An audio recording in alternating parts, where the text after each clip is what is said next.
talking sushi, I actually love it. Sushi itself. I love sushi. I can eat it every day if I want to. I love it. Well, you do? I brought you some. Yummy, yummy, yummy. Now, problem is this. All sushi is not created equal. I want you to look at this picture.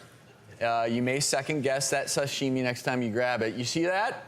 Yeah. What is that? That is an enormous 16-foot tapeworm removed from a man's gut. He was a big fan of sashimi. He'd been experiencing stomach problems for quite a while. They then found this parasite 16 feet long. Took doctors about 5 days for it to finally come out. To give you an idea, Arthel, I'm going to have you help me out. Okay.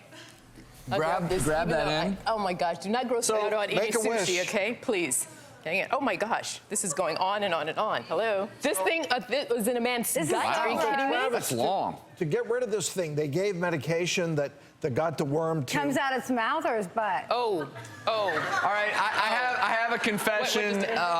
That guy was me. This was mine. No, I'm kidding. But obviously, raw fish can carry these parasites, and they carry these eggs of these worms, and they then set up shop in your gut. It's a perfect environment. They love it. They start to grow.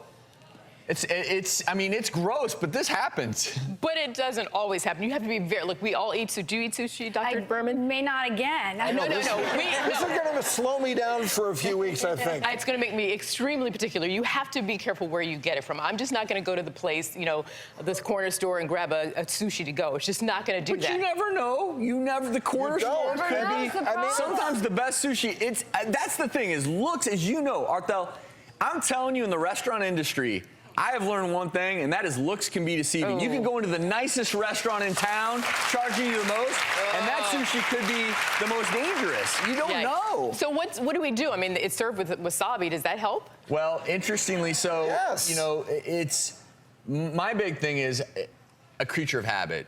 There are certain places where I know the sushi's good. I've never had issues. I'm a repeat customer. So avoid specialty shops if they serve true raw fish, if you're worried about it. Saltwater fish actually have a lower risk. The fish from the Atlantic have fewer parasites than those from the Pacific.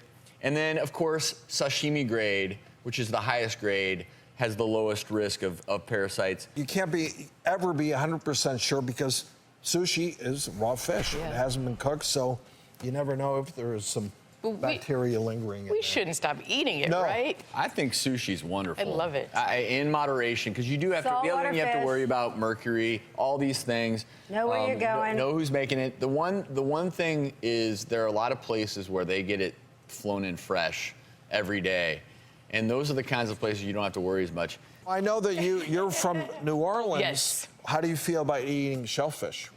Oh, well, I definitely love raw oysters, but again, you go to the places that you know it's safe and you eat it at a certain time of the year. It's better here and there, but oysters are tricky. Good question, because they can go bad quickly. You throw oysters in gumbo, right? I remember one Christmas my mom and I made a big pot of gumbo, and at the very last minute, you throw in the oysters. They looked good, Dr. Travish, but they were bad. We put the oysters in, the whole gumbo started bubbling up. We had to throw the whole pot away. So you're right, looks can be deceiving. Well, Arthel, thank you for joining us for these hot headlines. Thank you.